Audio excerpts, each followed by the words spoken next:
तो ई सरकार पद इस्तीफा मैं दूंगा था सके भूख हड़ताल पर धरने पे बैठना तो उनका अधिकार है, उसमें तो कोई नहीं रोक सकता। ना मैंने 15 दिन का कहा था, ना मुख्यमंत्री जी ने कहा था।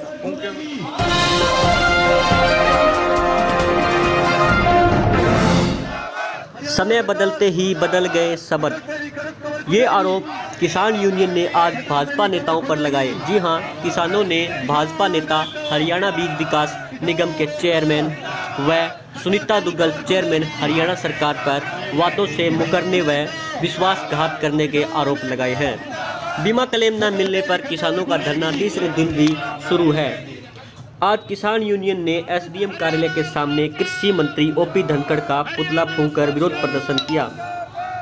सिरसा जिला के किसान पिछले 2 वर्ष से बीमा क्लेम के भुगतान के लिए संघर्ष कर रहे हैं। कुछ महीनों पहले जिला के गांव रूपावास में किसानों ने पानी की टंकी पर चढ़कर प्रदर्शन किया था। किसान कमेटी की मुलाकात मुख्यमंत्री से होने के बाद धरना समाप्त कर दिया गया। उस समय जिले के लगभग 225 करोड़ का बीमा किसानों को मिला, लेकिन 77 गांवों का नाम उस लिस्ट में नहीं था, जिसके चलते दिसंबर 2018 में किसानों ने फिर धरना दिया। इस बार धरना इलाहाबाद तहसील कार्यालय के समक्ष बैठे थे। धरने के तीसरे दिन भाजपा नेता हरियाणा बीज विकास निगम के चेयरमैन धरना स्थल पर पहुंचे और किसानों से बातचीत कर धरना समाप्त करवा दिया, क्योंकि 23 दिसंबर को मुख्यमंत्री मनोहर लाल द्वारा हलके के गांव मलेका में एक रैली का आयोजन किया जाना था।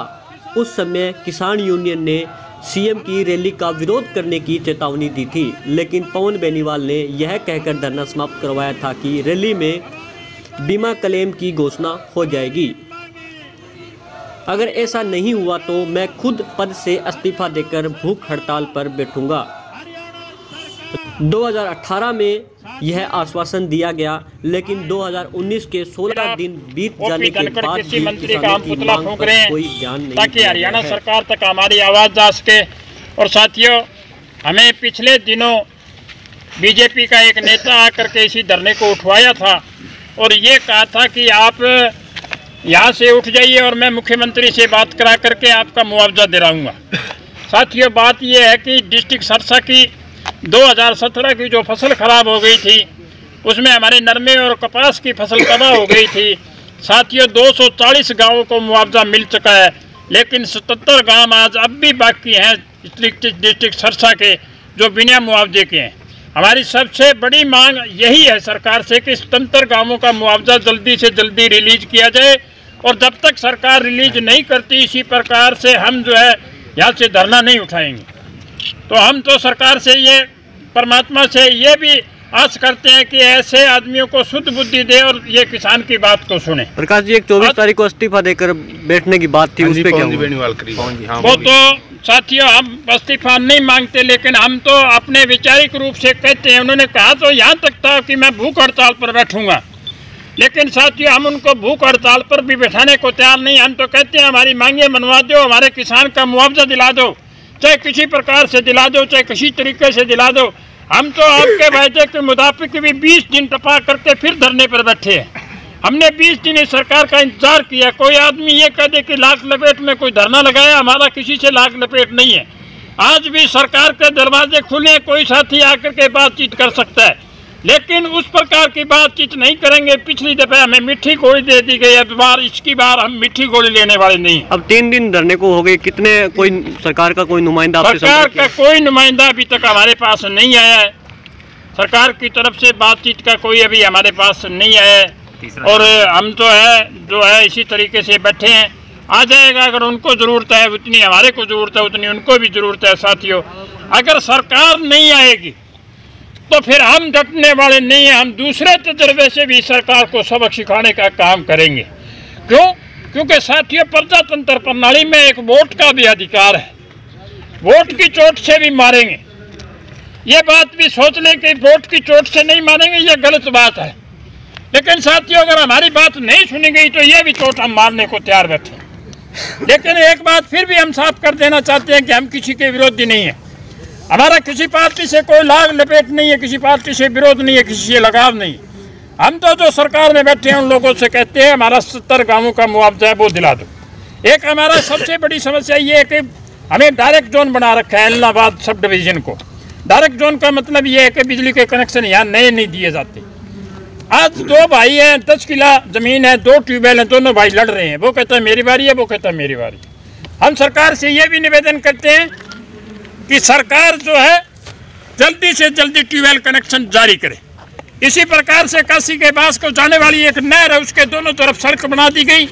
आज किसान अगर उसकी सफाई करे तो किस प्रकार से करे, मिट्टी कहाँ डाले, गंदा पानी डालते हैं। आज इसी प्रकार से इस नहर में साथियों कुछ गाँव में से यहाँ वाटर का पानी भी आता है। इसमें इतना गंदा पानी आता है कि वो पीने लायक नहीं है, पीलिया की बीमारी फैल रही है। तो साथियों ये हमारी सारी बातें हैं। आज जो आप पुतला जला रहे हो, किसका पुतला जला रहे हो? ये ओपी धनखड़ कृषि मंत्री का पुतला जला रहे हैं। ओपी धनखड़ जब वजीर नहीं था, जब एमएलए नहीं था, तब मैंने सुना है और देखा भी है। वो कपड़े उतार करके अर्धनंगन होकर के कहता था कि स्वामीनाथन की रिपोर्ट लागू कर दो। उस टाइम में कांग्रेस की सरकार हुआ करती थी और आज वो 4 साल से वजीर बन करके बैठ गया, कृषि का वजीर है और किसान के नाम पर एक भी बात बोलने को तैयार नहीं है। अगर बोलता है तो अपनी जबान से एक बात निकालता है कि किसान आज फोटो खिंचवाने के लिए आत्महत्या कर रहा है। अरे हम तो ये कहते हैं ऐसी भाषा तो ना बोलो जो हमारी आत्मा को ठेस पहुंचाए। क्या आप उसकी पद चिन्हों पर चलोगे अर्धनंगन होने के लिए? नहीं, हाँ उसके पद चिन्हों पर चलेंगे हम। हो सकता है कल अर्धनंगन हो। हम इस सरकार के कान नाक में दम करके छोड़ेंगे, ऐसे हम मानने वाले नहीं हैं। यूरिया की आज बाजार में यूरिया की किल्लत है, यूरिया की बहुत भारी किल्लत है। हमारा क्षेत्र राजस्थान की सीमा से सटा हुआ क्षेत्र है। यहाँ थोड़ी बहुत यूरिया आती है, 2 पैसे फालतू दे करके किसान ले जाता है। अब यहाँ जो है यूरिया के भाव जो है 265 रुपए थैले के हिसाब से होना चाहिए। लेकिन अब जो है हमने सुना है और देखा भी है कि 290 रुपए प्रति थैले के हिसाब से यूरिया को 35 रुपए पर थैले के हिसाब से किसान को काटा जा रहा है साथियों। 5 किलो वजन भी कम है उसमें, और उसमें 5 किलो वजन भी कम कर दिया है। हाँ जी, अब थे 80 बन जाओगा। चले कितनी जनता है, माने 4 दिन या रोटी खा के बैठे हैं और देख लिए सामने जाऊंगा मैं घरे, मारी इच्छा पूरी करियो, मारी आँख खा जा जी। देख लियो कितना दिन खाना ताकत लागनी है इतनी सारी लगा दो और मारी आँख खा जाएगी। मैं सोरा को दिन ये बाग पार्टी चल रहा तला के सगड़ा आवा तो कामड़ो मारो साड़ियों मोतियों थारो भगवान भलो करे वो थारा हाथी प्रधानमंत्री जी से कहना चाहता हूँ, वो मन की बात करते हैं, मन की बात बहुत होती थी, अब जन की बात की जाए, किसान की बात कीजिए। यदि किसान की बात नहीं है, आने वाला वक्त आपका बहुत बुरा है। क्योंकि जब किसान सड़कों पर है, धरने पर बैठा है, किसान अपने खेत में काम नहीं कर रहे। फसल बीमा योजना प्रधानमंत्री जी ने लागू की है, हमने अपनी फसल का बीमा क्लेम कटवाया, तो हम तो भीख नहीं मांग रहे। हम अपना बीमा किसानों को आज 3 दिन 2017 का बीमा है और अब साल 2019 लग चुका है, सरकार अभी तक सोई हुई है। बिल्कुल जायज़ मांग है। इस तरीके से हमारा बीमा जो है वो हमारी बैंक में से ही काट लिया गया, हमें कोई कवर नोट नहीं दिया गया, किस तरीके की कोई एश्योरेंस नहीं दी गई। अब बीमा तो सरकार ने कटवा दिया किसी कंपनी को और उसके बाद हम बीमे के लिए सरकार से मांग कर रहे हैं। अगर इस तरीके का डायरेक्ट कोई अधिकार हो हमारे पास तो हमारे बीमे किस्तें काटी जाए और हमें उसका मुआवजा मिले। इस तरीके से सरकार ने अपना तो पल्ला झाड़ दिया। पहले सरकार अपनी जेब से या अपने खजाने से जो है वो जिम्मेदारों को कोई नुकसान हो जाए तो सरकार दिया करती थी। अब इन्होंने सीधा कंपनी को दे दिया कि कंपनी जाने, कंपनी काम जाने। कंपनी जो है वो कहती है कि अगर पूरे एक गांव का नुकसान होगा तो हम उसका सर्वे करवाएंगे और सरकार उसकी रिकमेंडेशन देगी तो उसके बाद जो है हम आपको बीमा देंगे। अगर मान लो इस तरीके से करना है तो जिम्मेदार को कोई के पास क्या क्या अधिकार रहा है, पैसे हमारे क्यों काटे गए? हम तो पहले ये जमींदारों किसान यूनियन का है, सरकार को भेज दें, पूरा आश्वासन हमारी तरफ से पूरी कोशिश करें। श्रीमान जी, एक किसान पिछले दिनों में धरने बैठे थे, अभी भी बैठे हैं, तो ये इनका सलूशन कब होगा? ये कोई जवाब है? देखो जी, सरकार कर सकती है, हम सरकार के पास बार बार करेंगे ताकि जमींदारों को मिले। दिक्कत कहाँ आ रही है? दिक्कत तो ये बीमा कंपनी में मेरे भाने कभी बढ़ा देते हैं। आप किसके मार्फत भेजेंगे? हमें SDM उपायुक्त तो की सरकार पद इस्तीफा मैं क्यों ना तार सके भूख हड़ताल पर